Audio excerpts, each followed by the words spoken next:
The following program is brought to you by PodcastOne Sportsnet. This episode of the Steve Austin Show is sponsored in part by DDP Yoga. Folks, I made the commitment to stick with the DDP Yoga program that Dallas set up for me over the past few months, and I'm still going strong. I've been doing my regular workouts with the DDP Yoga Now app, and I am feeling awesome. And if you don't believe me, check out this list of folks DDP has helped out with this program. Scott Hall, Goldust, Chris Jericho, Edge, Jake Roberts, AJ Styles, Drew McIntyre, Bobby Fish, Tony Schiavone, and PodcastOne's own Chael Sonnen. Dallas is so positive that you'll absolutely love the DDPY program and using the DDPY app that he's going to give you 7 days free to try it out. That's a week to try out the program and explore the app. And there's a lot to this app. All of the workouts, all of the recipes, all the motivational stuff, and it's completely free. DDP Yoga can work for all ages, all weights, and all fitness levels.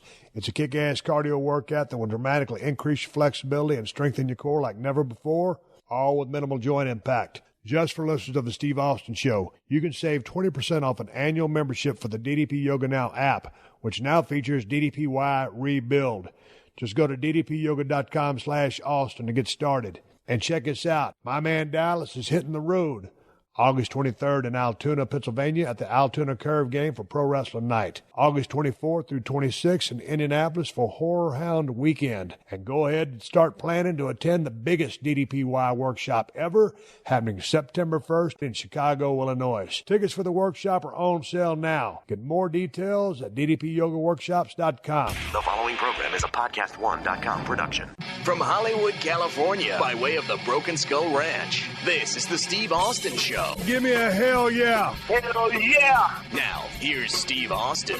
All right, everybody, welcome to the Steve Austin Show. I am coming to you from the main streets of Los Angeles, California today. I'm sitting on my ass at my house, on my couch, watching Monday Night Raw. It's the go-home week for the big pay-per-view, SummerSlam, coming up this Sunday, April the 19th. Tomorrow, SmackDown. We'll get the bottom line on those guys, see what's going down, heading into the second biggest show for the WWE and all the superstars. I wish them all good luck. I hope they all hit a grand slam and take themselves and their storylines to a whole nother level. I tell you what, I just got back from about a day and a half in Napa Valley, California.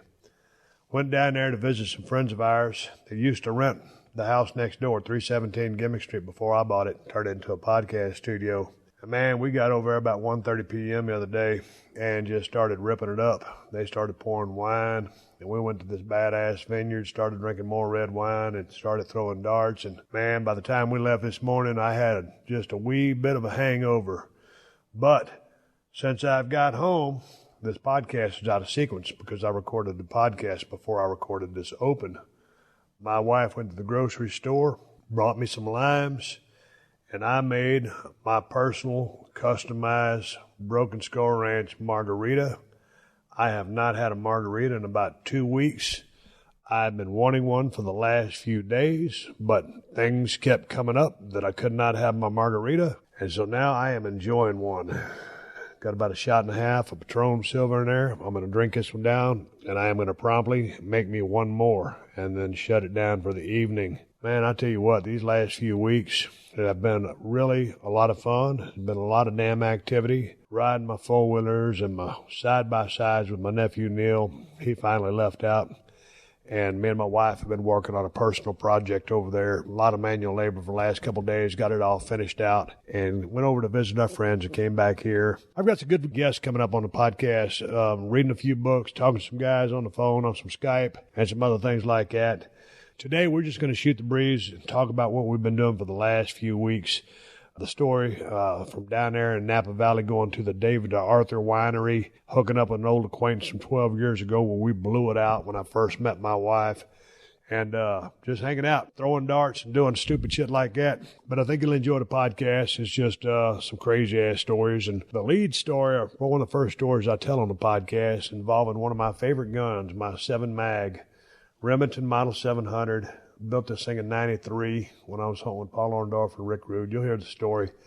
My most favorite gun had a real, man, there was a lot of high spots in this story. But you'll check it out on the podcast, and I'm happy to say everything turned out okay. But nonetheless, I'm going to take another sip of this margarita right now. I dare say I make one of the best margaritas I've ever drank. Kristin, you want a shot of my drink? My wife is stove up. She's been riding horses in the heat, doing manual labor, got a knot in her back from driving all day, and she is ready, I think, to have a bite to eat and hit the hay. Nonetheless, before we hit the hay, I got to take care of a piece of business. It's my wife and I shooting the breeze, telling stories from our trip to Nevada, over to Napa Valley, raising hell with our buddies and David Arthur at the winery over there, and just some good times. My summer break is officially over. I was kind of on a 2-week vacation, having some fun. Got some good guests coming for you. Thanks for hanging in there with me. And before we get to my conversation with my wife, talking about our past endeavors of the last few weeks, are you looking for some excitement in the movie theater this summer? Well, if your answer is yes, then don't miss Mark Wahlberg in Mile 22, only in theaters August 17th. From Pete Berg, the director of Lone Survivor, comes the most original action thrill ride of the summer. Wahlberg plays the leader of an elite special ops team called Overwatch, which is called upon when the traditional options of diplomacy and military have failed. They are the third option. Mile 22 follows Wahlberg and his team, Lauren Cohen, Ronda Rousey, and John Malkovich, who embark on an urgent mission to transport a foreign intelligence asset with highly classified information from an American embassy in Southeast Asia to an airfield for extraction, a distance of 22 miles. In order to save millions of lives, Wahlberg's Overwatch team must travel 90 minutes through a 22-mile gauntlet in enemy territory with the whole city dead set against letting them leave. It's 22 miles of pulse-pounding, breathless, nonstop action. Mile 22, rated R. See it in IMAX and premium large format August 17th. Hey everyone, it's Scott Braun and Kelly Nash from MLB Network here with our new show, Baseball and Chill, exclusively on PodcastOne Sportsnet. Kick back with us each week as we cover all of the action on and off the diamond with player interviews and in-depth storyline analysis of what's happening in Major League Baseball. Relax with us every Tuesday on Baseball and Chill right here on PodcastOne. Download and subscribe to new episodes exclusively on Apple Podcasts, PodcastOne.com, and the PodcastOne app. Also, rate us, leave us feedback. We'd love to hear from you. Yeah, we would. This is the Steve Austin Show. All right, everybody, welcome to Steve Austin Show. I am sitting here at 316 Gimmick Street with a sigh of relief. Oh, man. I am fixing to make me a big-ass Broken Skull Ranch margarita. You've been saying that for 3 days now. This time I'm going to do it. I've been wanting a margarita for the last 3 days, and for all the things that keep happening, I haven't had that margarita. But I keep buying limes. I know. And I'm gonna squeeze this shit pile of them. I'm gonna make a big ass strong margarita, and I'm gonna sit here, put it on the USA Network, and watch, as my favorite sports commentator Lance Catamaran would say, professional wrestling. I'm going to watch a USA Network, WWE Monday Night Raw. We're getting ready for SummerSlam coming up this Sunday. So I'm going to see how they're tying up all the storylines before they have, well, this is the big go-home. It's the go-home week for both shows, Raw and SmackDown. So, man, we just got finished driving from Napa Valley to the main streets of Los Angeles, California. And, man, what a hair-raising tale that was. Man, what a hair-raising ride that was. Kristin, we were hauling ass the whole damn way. Yeah, and I was sitting in the back seat, so I couldn't really tell you what to do. You know, I was surprised you weren't spitting out the speed limit signs to me anymore. I couldn't see him because you had the visor down. Callie's sitting in the front seat, and I can't even see out the windows. Yeah, so. You're the one that said, hey, let Callie sit in the front seat and ride shotgun with you. Well, because she's scared, and I felt bad. Well, she was sitting there, and I tell you what, man, traffic was absolutely haywire. Hey, what is it? There's a highway that comes into Los Angeles called the Grapevine, the Tejon Pass, and people out there drive like a friggin' maniac. I'm white-knuckling it. I'm driving pretty damn fast. You were driving like 95. Yeah, but then these people just come blow my doors off, and it's like I'm standing still. I'm thinking, how are these people driving these cars this fast? Because I feel like I'm pushing the envelopes of that Yukon XL. That's a badass vehicle. It handles really well, but people just start blowing my doors off, and I'm like, man, are they on a death wish or what? Maybe methamphetamines is involved. I don't know. I don't know, man. There's a couple people a little sketchy out there. Hey, you had a damn story about the Grapevine many years ago. Y'all was in some kind of station wagon. It was a Ford Fairmont. Ford Fairmont station wagon? A blue Ford Fairmont station wagon. It was my mom's. Oh, we had God. gone river rafting at the Kern River, and there was a bunch of us kids in the car. We started up on the Grapevine, had to pull over because the car started overheating. My mom's boyfriend at the time, Jim, said, "Kristin, you're driving." All right. I was 16 years old. I get in the driver's seat. He said, "Punch it. We got to get to the top of the hill before this thing overheats. Because if it overheats, we're stuck on the side of the road, and it's 100 degrees outside." So that's why people drive really fast going up the Grapevine, because you got to get to the top of the hill so you can coast down the other side and let your radiator cool off. 16 years old, driving a bucket uphill. Yeah. With a bunch of kids in the car and my mom's boyfriend telling me where to go. Man, I want to give a shout out here before we get in this podcast, man. Chris and I have been working on this a big project over there at the BSR 2.0, and I was getting all my shit together, getting ready to head over to Napa Valley to visit our friends that used to rent out 317 Gimmick Street before we bought it and turned it into a podcast studio. And trying to get all my ducks in a row. And, you know, we took Neil, my nephew, back to the airport to get his ass to Victoria. And we had such a great time with him. But then it was time to get the work done that we needed to do. So I was putting all my gimmicks up, getting all my mules plugged into the trickle chargers, my four-wheelers, my Ford Bronco, my Ram Charger. Kristin had got overheated during the day working out with the damn horses in 98-degree weather for 2 hours. I was worried about her. And all of a sudden, man, I started thinking about myself, trying to backtrack my situation. I was like, man, something ain't right. Something's wrong. And I said, man, let me go get the gun out of the back of my pickup truck, because earlier in the day I went down to the shooting range. I was trying to dial in my 7 mag for my antelope hunt coming up on September 1st through the 7th with my brother-in-law, Mitch. And I went down there to the shooting range. I had a jerry rig set up. I won't go into all the details. And I got my gun dialed in. It was shooting like $1,000,000 at the 300 yards. So I should be good at 300 to 400 yards if I see an antelope. Looking forward to it. I was down there shooting. There's a couple other guys down there, and I was watching them. I was kind of out of my element, and it had been a real weird day. And I went over to the pistol range and popped off a couple of rounds with my Glock and my Springfield XD9. And I said, okay, man, let's just wrap it up. Let's get on out of here. So I cruised back to the house, and then there I was in the driveway walking around, and I'm like, man, I better go get that damn 7 mag out of the back of that pickup truck. Went back to the back of my pickup truck, and it wasn't there. I looked on the floorboard, and it wasn't there. I said, well, shit. I started walking back to the shop, kind of fast walking, go down the shop, come back. Now I've got this look of panic in my eyes, and about that time, Kristin's looking for me. She sees me out there looking, so what happened? Well, we were trying to wrap it up so we could watch an episode of Longmire, and I see you kind of pacing outside feverishly, and I thought, why is he doing this? We're just trying to, wrap up the night. So when you said, I think I either lost my gun or somebody stole my gun. And I thought, well, somebody had to steal it, because you are OCD about taking care of your weapons. You always put them away. You always make sure the safety's on, bullets are out of them or whatever you have in them. And for you to say someone stole my gun or lost my gun, I thought, well, it can't be, because you are religious about taking care of your guns. Man, I was out there at the shooting range, and I started putting all the pieces together. The guy on the left of me, guy on the right of me, and I was shooting my target, had a bunch of kept knocking my target down and going down and reset at 300 yards. And I went over and started shooting that pistol. And bigger than Dallas, what I did was I was trying to cool that barrel off. And I guess I just had my head up my ass. And sometimes you just have one of those brain farts where you do something that you would never, ever do. And so, hell, I got in my pickup truck after I got through shooting my pistols and drove home. I didn't realize that I had left my favorite gun, my 7 mag Remington 700. I built in 1993 when I was hunting down there in South Georgia with Mr. Wonderful Paul Orndorff and Ravishing Rick Rude. And that gun, first of all, that's a big safety concern, man. That's one of the biggest no-nos you can do, is leave a firearm somewhere for someone else to get. You're responsible for that gun. I was responsible for my gun, and I left it on the damn table and drove home. And I'm thinking, man, what the F do I do?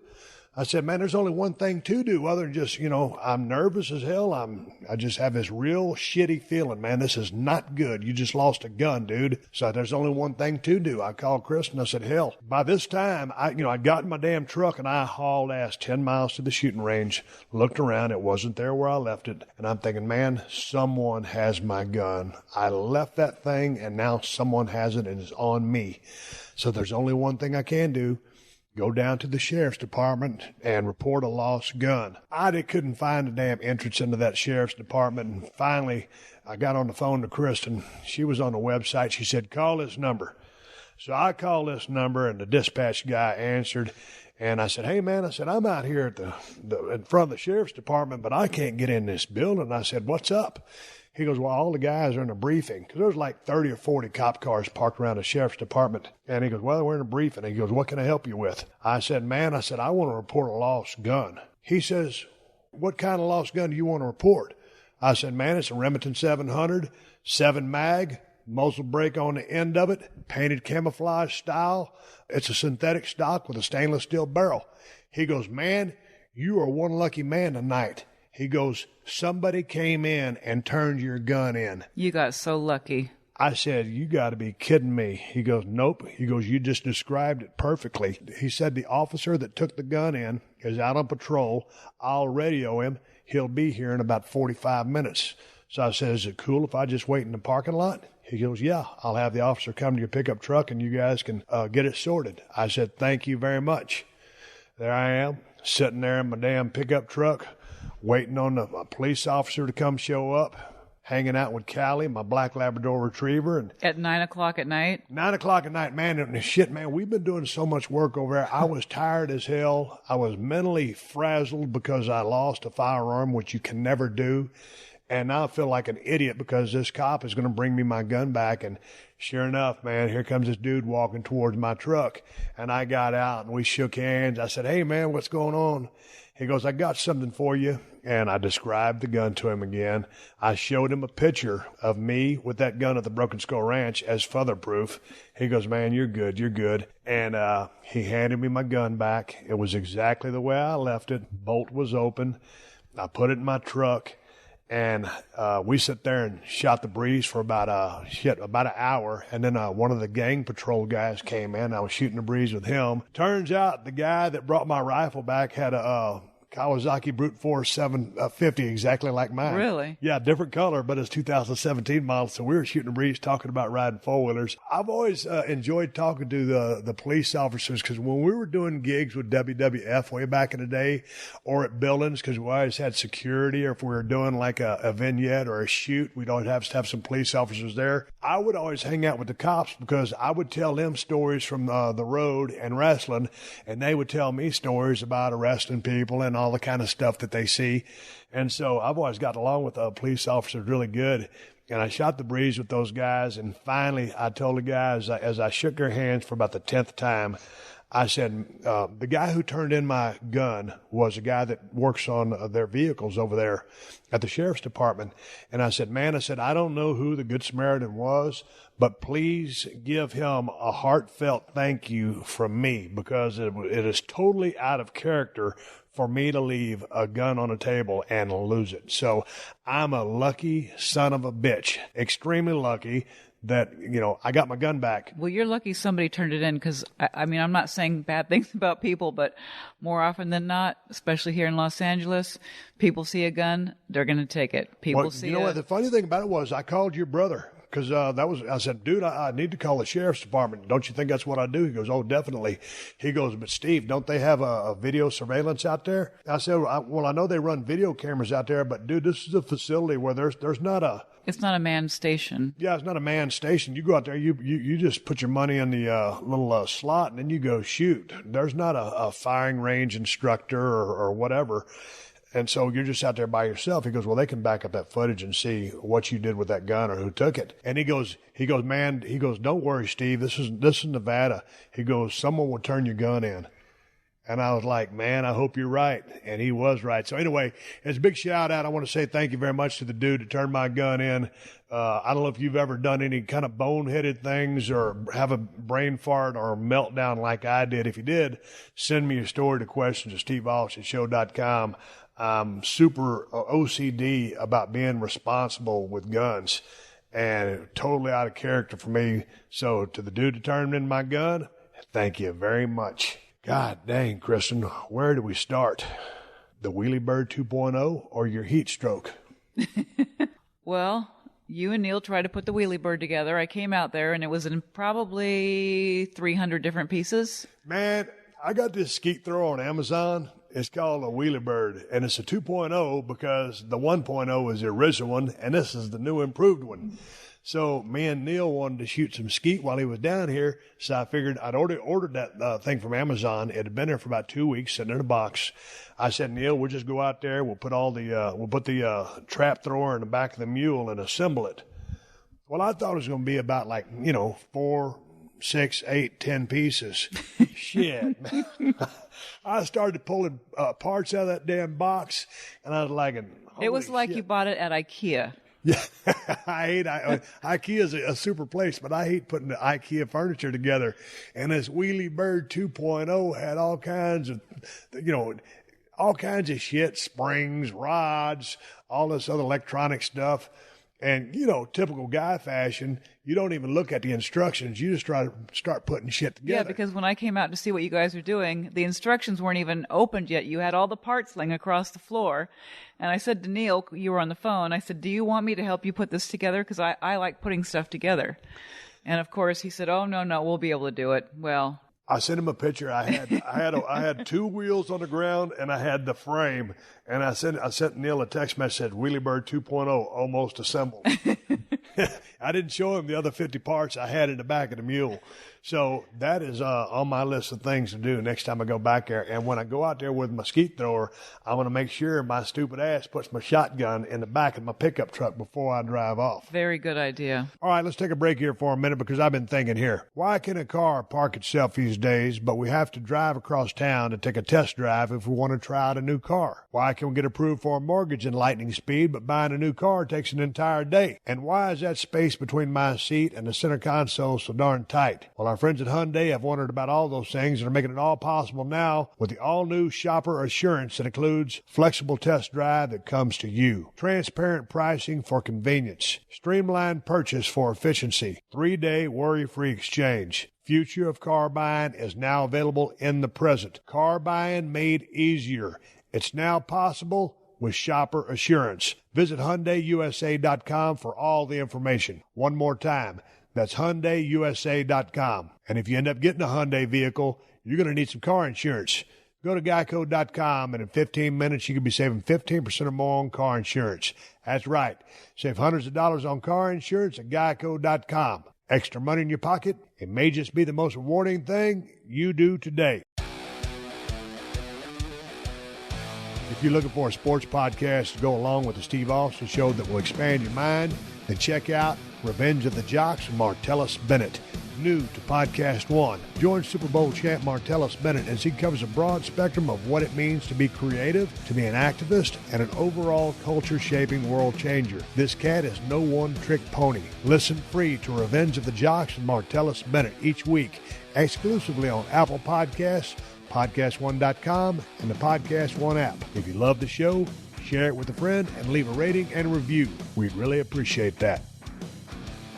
All right, folks, if you're not hip to the WWE Network, then what are you waiting for? The WWE Network is an online video streaming service where you can stream every WWE pay-per-view live, watch more than 10,000 hours of video on demand, get a look behind the scenes with WWE's groundbreaking original series and documentaries, and access anywhere, anytime, and on any device, including game consoles, TVs, phones, tablets, and computers, and Watch the baddest SOB on the planet, Stone Cold Steve Austin, raise hell all over some of the most epic WWE events of all time. Now through August 20th, we have a special offer just for listeners of the Steve Austin Show. New subscribers get a 2-month free trial when they sign up for WWE Network at WWEnetwork.com/Austin. Your 2-month free trial includes SummerSlam this Sunday, August 19th, as the WWE rolls out the biggest event of the summer. Just check out this card. Universal Champion Brock Lesnar and Roman Reigns square off in the latest chapter of their epic rivalry with the title on the line. Raw Women's Champion Alexa Bliss defends her title against the baddest woman on the planet, Ronda Rousey. And the phenomenal one, AJ Styles, collides with Samoa Joe for the WWE Championship.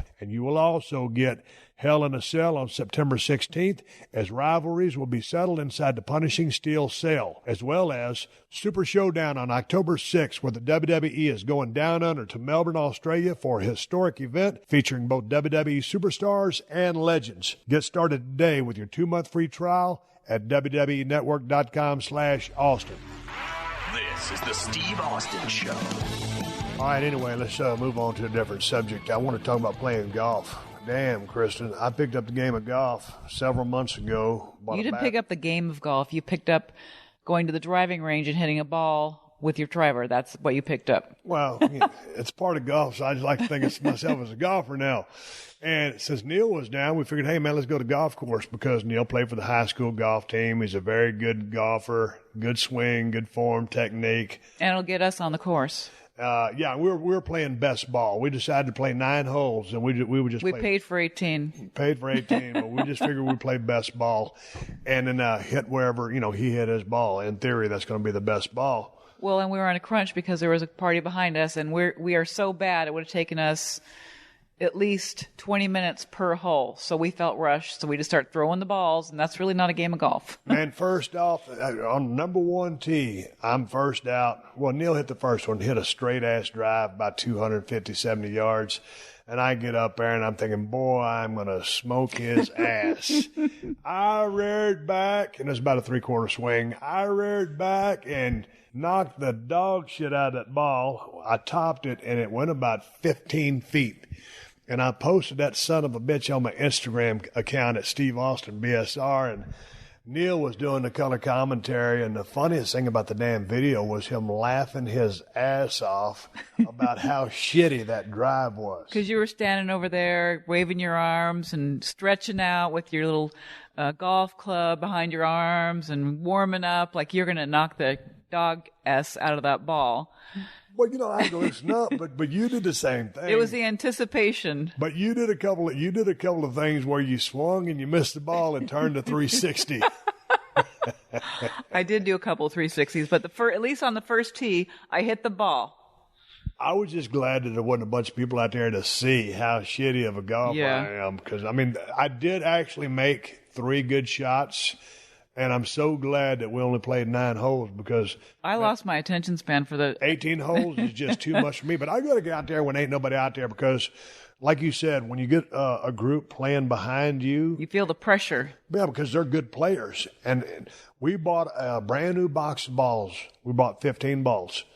It turns out that wasn't enough. Hell, I lost all the damn balls. I lost most of them. You lost about 3 of them. Neil lost 1 maybe. There were a lot of water features, let's put it this way. A lot of water features, and there's a lot of our balls in those water, and we just bought those brand new sumbitches. And I'm the kind of guy, I'm so cheap, I'll go out there on the range and get some of them striped balls, and I'll play with those, because I know I'm going to lose them anyway. Right. So why buy a bunch of new golf balls? So anyway, we lost all the balls, and then by the 9th hole, we had 1 ball between the 3 of us. Man, that's the thing about it. I think you're on to something. You said, Steve, you want to get a margarita before we start? I said, no, man, I'll mess my game up. And then here comes the drink girl. I'm like, Next time that drink girl comes by, I'm going to get a damn drink. Holy shit. Because my game, here's the thing.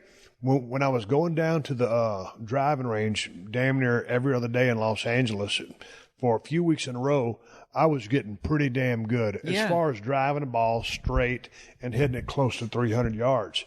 Well, I haven't been back to the golf course or the driving range, nothing, in 4 months? It's been a while. So, first of all, I wasn't highly skilled to begin with. And so, if you're a hack and then you take a lot of time off, you're going to be a real hack when you try to start back. So I had no business playing, but you know what? I was glad we at least played 9 holes, because it's different than just going on the driving range and using different clubs and stuff. You're actually put in situations where you've got to try to do something with the ball other than whack it. Right. You can putt it. But it's fun to use the different clubs for the things that they're used for. Well, and we got on the golf course, and that's the important thing. So now we can do more of that. Well, I'll tell you, one of the things that's been surprising to me about Nevada, because we've never been out there 24/7, 365. We've been out there through winter. We know it's colder than shit. And in the summer, I didn't expect it to be so damn hot. And July is the hottest month of the year for Nevada. And it was about 96 or 98 while we was playing. But it was windy, so it was nice. It was windy. But my point is, I really didn't think Nevada was going to be that hot. Well, they did say they're having a heat. I think everybody's having a heat wave right now. So damn right. Hey, you damn right had a heat wave. Kristin started riding. I need to take golf lessons. Kristin has taken horse riding lessons, and she went out for 2 hours. Yep. Which normally you're out there for about an hour, and you was going to do some work while the person was riding before you, and then you were going to work the same horse. So you was standing on your feet for about 3.5 hours out in that damn sun, and I checked on you twice. I checked on you at the beginning, and I checked on you at the end. And when I first got there, you were fresh as a daisy. Yeah. I drove back because I was thinking, man, Kristin might want to ride. And you were red and you had splotches on your face. And you just had this look on your face that's like, God. I was wiped out. Dang, I am hot. Well, and then I had to walk the horse home. Well, how are the horse riding lessons going? They went great. I did a lot of groundwork. I learned a lot of new stuff, and I'm excited about it. But it was just... Oh, and then I was taking the horse over obstacles and things like that. So I learned a lot on this trip. But I also learned that you can't stand out in that heat for very long because you will get heat stroke. So after my lesson, I had to walk the horse back. That was probably, 3/4 of a mile? Yep. I walked in and you looked at me and you said, go get in the shower now. I said, turn the thermostat down and go get your ass in a cold shower. Because I knew you was spent. I was spent. You got in bed, took about an hour and 15-minute nap. I got in bed, fell asleep for an hour and 15 minutes. I was still so You looked like shit out. when you woke up, too. Yeah, thanks. No, I mean that, because you were so hot. Well, I have a respect for people that work outside. I saw people building a fence when I was walking the horse back, and I realized, man, I don't know how these people work in this heat, but it was a lot hotter in Texas when we were there because we had the humidity and the heat. So, yeah, I've become a real weather sissy since leaving Texas. Man, I want to tell a story about when we went down to the wine country because we went down to visit some friends of ours that lived at 317 Gimmick Street. And they've been living in Napa Valley for about the past 2 years. So, man, we'd been texting them back and forth and calling them and staying in touch. And we've been meaning to go up there for a couple of years. So finally, we said, you know what? We got to make the time to go over there and see them and some people that we really like. Spend a night at their house, drink a few bottles of wine, throw some darts, and come back home. Well, turns out many years ago, 12 years ago? It was about 12 years ago. We went down to Napa Valley, and we was driving my white and pewter Z71 pickup, 2003 model that I still have. We were newly dating at the time. We were just started dating, and we were down there in Napa Valley, and this is when we were into the big Cabernets and stuff like that. And we were at this particular winery. Well, it was Opus. It was Opus One, which is a highfalutin, I suppose. Oh yeah, real highfalutin. Yeah. So we was getting out of the truck. We'd been to a couple of wineries, and we started having a buzz. And we were walking to Opus One, and there's a big group of guys, probably 10 or 12 of them, and a couple of them recognized me and said, "Hey, Stone Cold, what's going on, man?" I said, "Oh, nothing, man. We just can go check out Opus." I said, "Why don't y'all join up with us?" I said, "No, man." I said, "We're good. We'll just stay by ourselves." And then this other guy came up to us, and he goes, "Hey, man, I'm David Arthur." I said, "I'm Steve Austin. How are you? Why don't you guys come with us?" I looked at Kristin. She looked at me. I said, "No, man, we're good. We're good." He goes, "Listen." He goes, "We're going to go in there and take that place over." He goes, "Y'all can get left out. Y'all can come with us and have a damn good time." I looked at Kristin. She looked at me and said, Hell, let's go do it. Man, we went into Opus One, paid our damn money. It cost like $50 a person. It was expensive. It was expensive. And so we go in there, and the wine starts flowing, and David Arthur jumps behind the bar and starts pouring wine, and I think he got a little bit of trouble for it. He did. And so anyway, he says, after we done burned out Opus One, he goes, man, let's go over to Mondavi. I know somebody over there, and we'll be drinking in the private cellar. The reserve. The reserve cellar. I don't know all my wine technology. So we all loaded up there, went to Mondavi, and we were there for hours. We were there for a long-ass time, and we weren't drinking any little sips out of glasses. We were drinking bottles of wine. And I remember when we left Mondavi, Kristin had this really buzzed look on her face. And she says, I told her, I said, get over and let me take a picture of you. So Kristin lays out on the ground and puts her head on her hand, you know, kind of like she's laying on a beach somewhere. Like a flower child. Looked like a flower child, and she was stoned out of her mind on wine. I took a picture, and we get back in the truck. And normally when you go down to Napa Valley, most of the vineyards shut down at 4 p.m. By and large, most of them do. But I found out that very day, some of them stay open until 5 p.m. So about that time, it was about 4 o'clock. And Kristin, after drinking so much wine on no food, starts puking her guts up.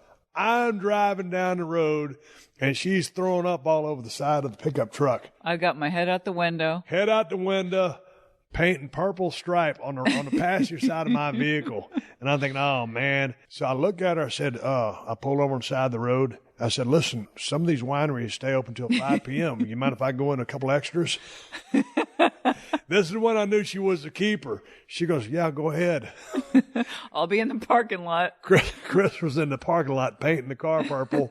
And I went and made a couple more flights of reds at 3 or 4 more wineries. Then we went back to the hotel we were staying at. Took about an hour cat nap. Kicked out of that. Went to dinner. Got another bottle of wine. And that's when I knew my wife was a keeper.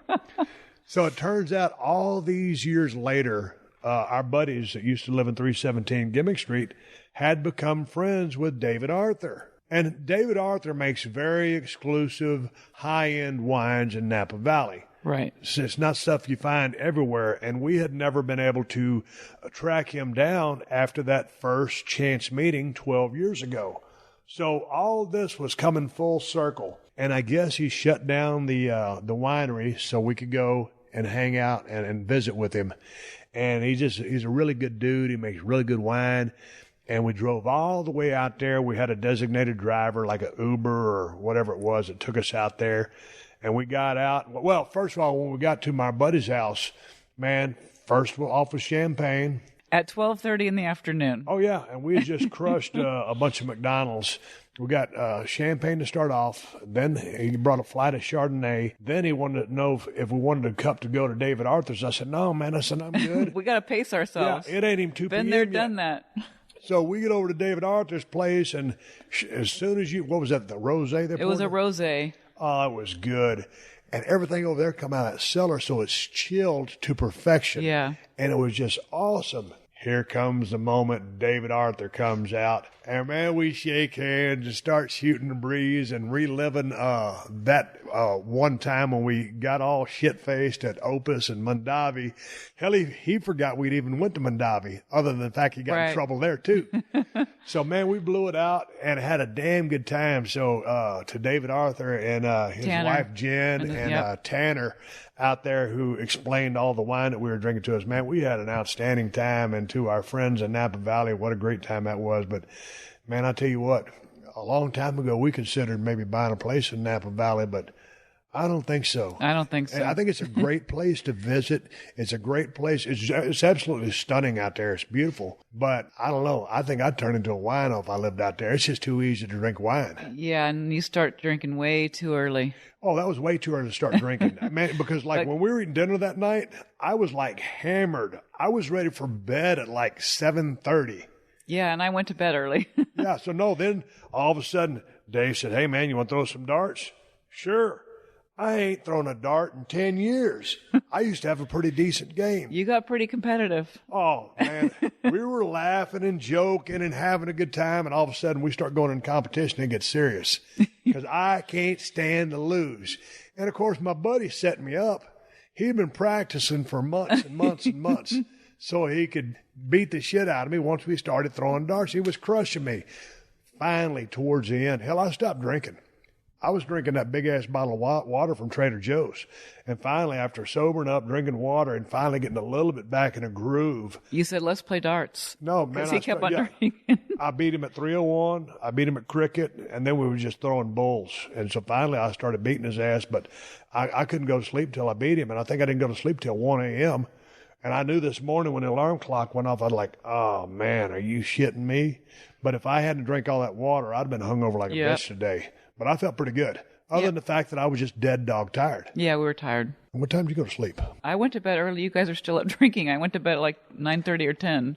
Did you sleep good? Oh, yeah. Anyway, thanks to Dave and Mindy for having us out there in Napa Valley. Man, it was great hooking up with them and seeing them again. And, man, I think they're getting ready to head out there. And I think they're headed over to Texas.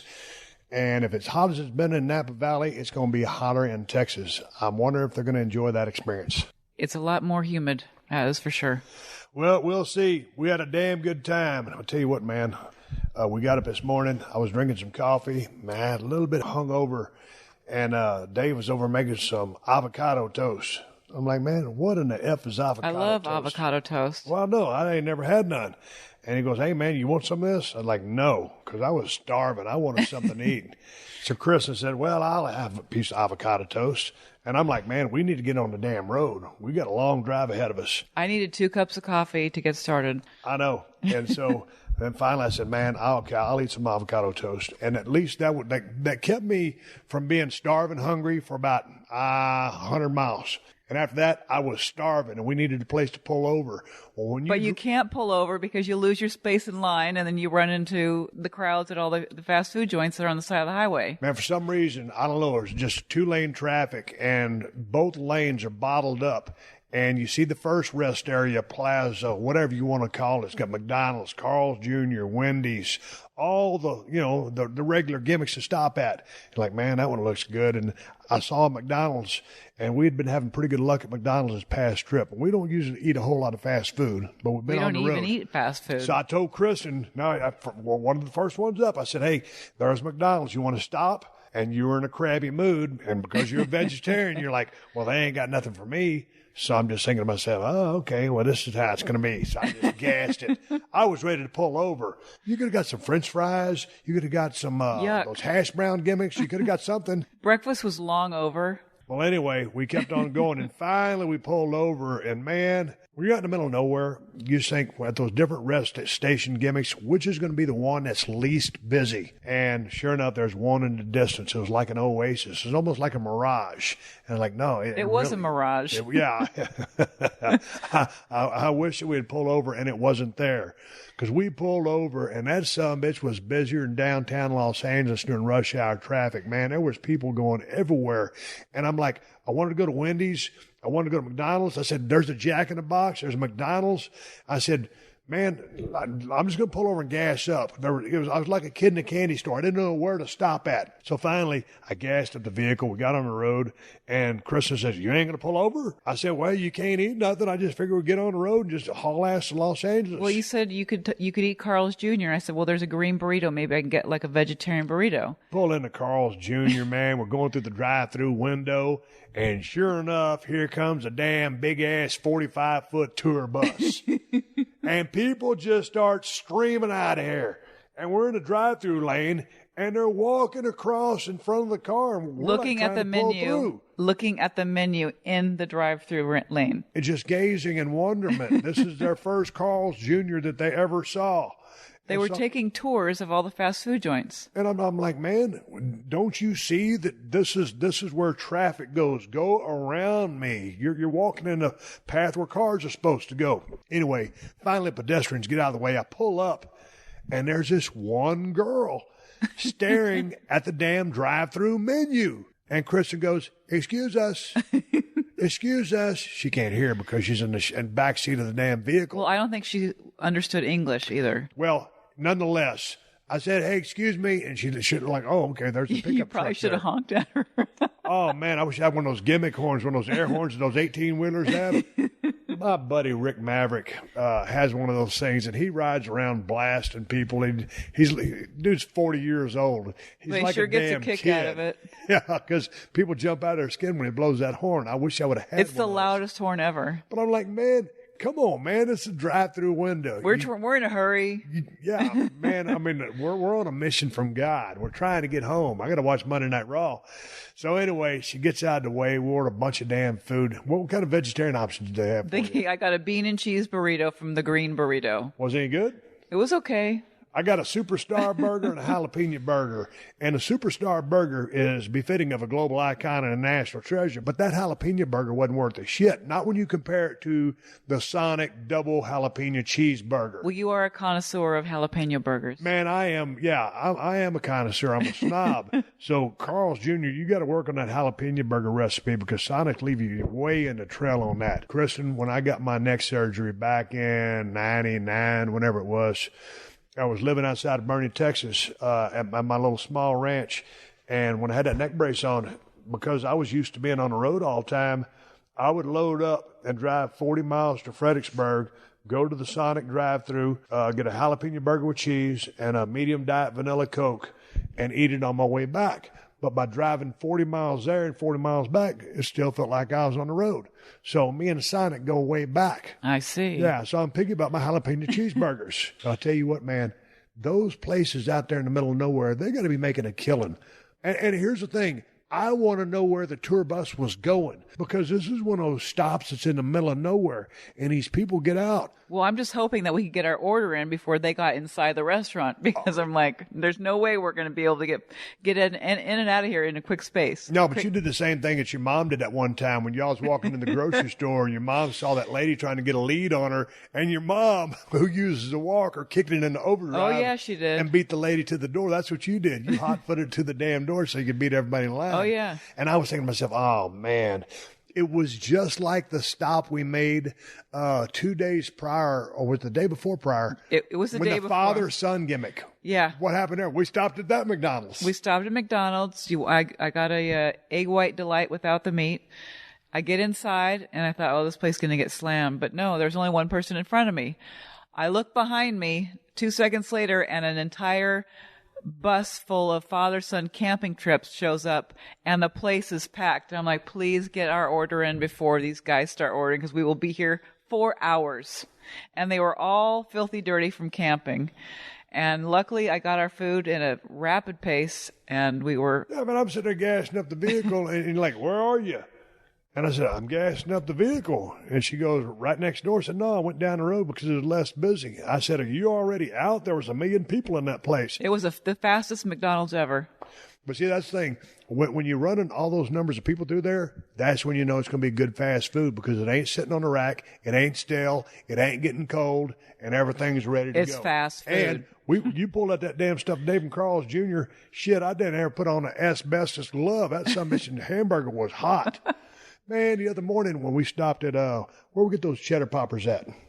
Sonic, God dang, man. You talk about Oh, no, hot. where did we eat those? It was Sonic. Oh, okay. Man, I busted in one of them. I thought I was going to burn my damn mouth off. Man, them some bitches are hot.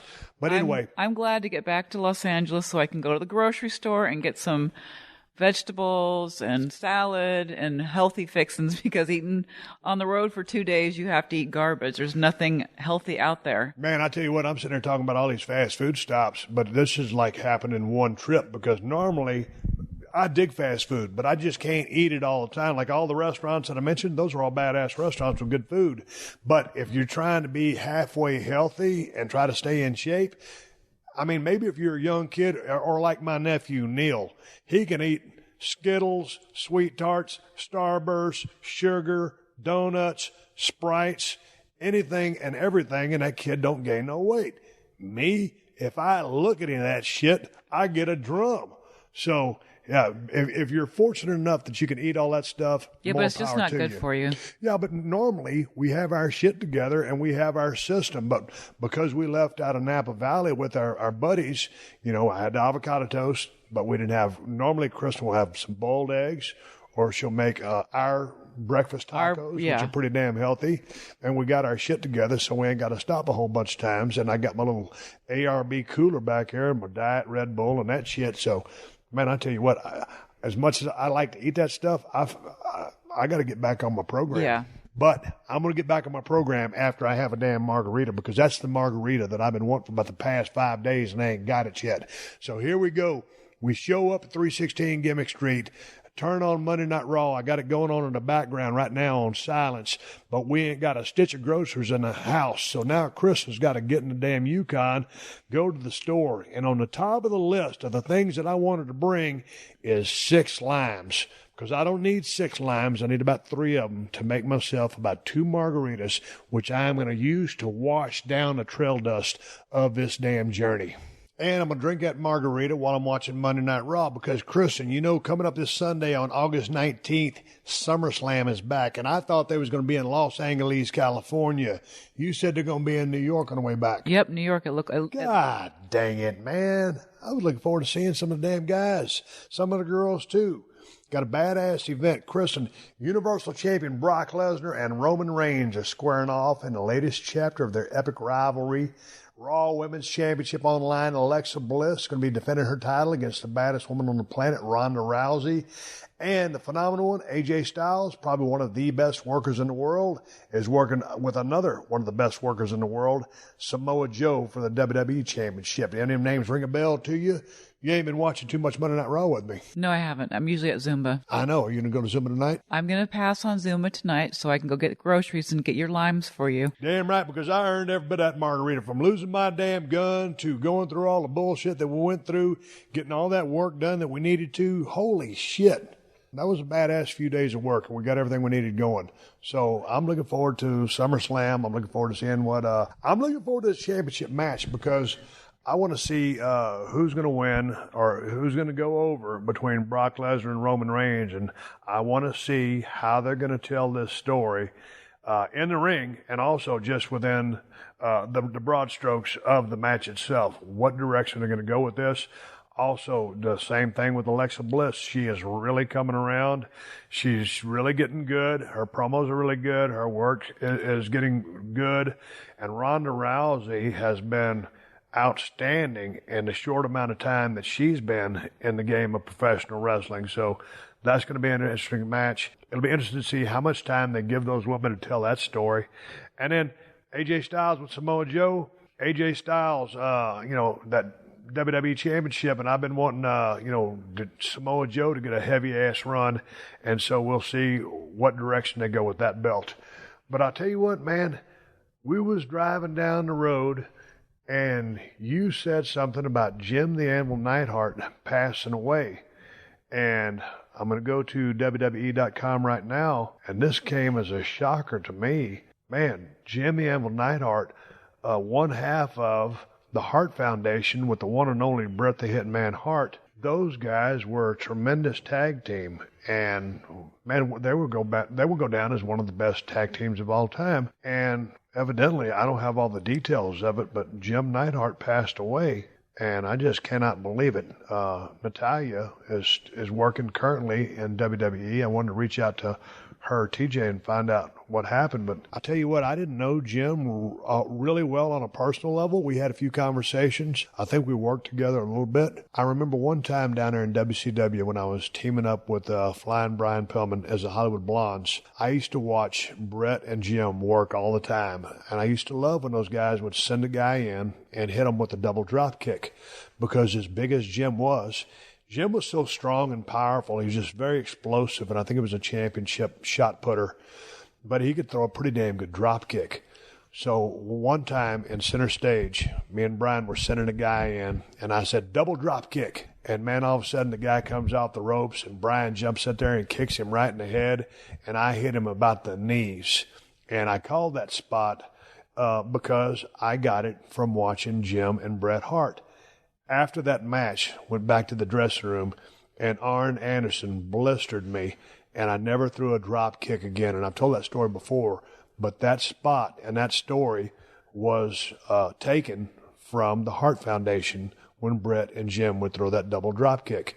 So, man, I don't know what happened with Jim, but to all his family, I'm sorry to hear that he passed away, and my thoughts are with you. Dude was a good guy and a hell of a damn performer in the ring and had a tremendous career. Well, to wrap this podcast up, Kristin, I want to say to everybody out there, if you ever have a bonehead move or do something as dumb as I did, or if you're going out to the shooting range, always make sure you look around, gather up all of your shit. And you would think, if you're going to the shooting range, how in the world can you forget the gun that you went out there to shoot with? That was the only rifle that I took other than my 2 pistols. That's the only rifle I took. So if that was my goal that day to go dial that gun in, how did I forget it? I do not know. So when you go down to the shooting range, don't be a bonehead like I was. I am the luckiest guy in the world that someone honest found my gun, turned it in. I did my due diligence at least to go down to the police department and report my lost gun, and got lucky that someone had found it and turned it in. And good things happen to people that do good things like that, I think. Oh, I totally believe it. It's a karma thing. And that gun is so sentimental to me. I was already missing it. I was like, that is a gun that I can never replace. I can go down to the sporting goods store. I can buy another 7 mag. I can put another scope on it, but it ain't the same gun. And so that's you were pretty broken up about that. I was, man, but I was just sick because that you just sunken can't feeling do that in your stomach. And so also, if you're driving down the road, if you're in the left-hand lane and you're driving slow, get out of the way. If you're coming up in the right-hand lane, trying to cut everybody off in the left-hand lane and sneak in there and ain't no room, don't do that shit. If you're driving in traffic, if there's an ambulance, a fire truck, or a police, they got the siren on and they ain't trying to pull you over, get your ass out of the way. They're trying to go over there and save somebody's lives. And if you go through a fast food place and a tour bus stops, make sure you beat all those sumbitches inside, or your ass is going to be there for a long time, because I guarantee you there's about 100 people that got off that damn tour bus. And I want to know where they started from and where their destination was. Because they were in the middle of nowhere. They were in the middle of a damn hellhole. Yeah, it was 107 degrees. And I shouldn't say this, but the city of Buttonwillow is where my dad had his hunting club when I grew up. It was called the Epsilon Duck Club. And so I always knew Buttonwillow. That was our exit. And that's when we would go to my dad's hunting club. That's where it was, right there. Yeah. And that's when we saw all those people in the tour buses. I thought, there's nothing out here. And it's 107 degrees outside. It's like outside of Bakersfield.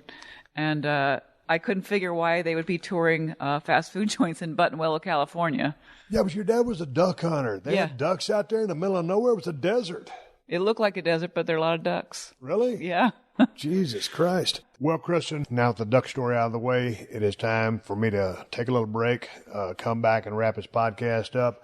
It has been a whirlwind of the last 2 weeks. It was kind of my summer vacation. This podcast run a little bit on the short side. I had a bunch of things going on. We got a bunch of work done.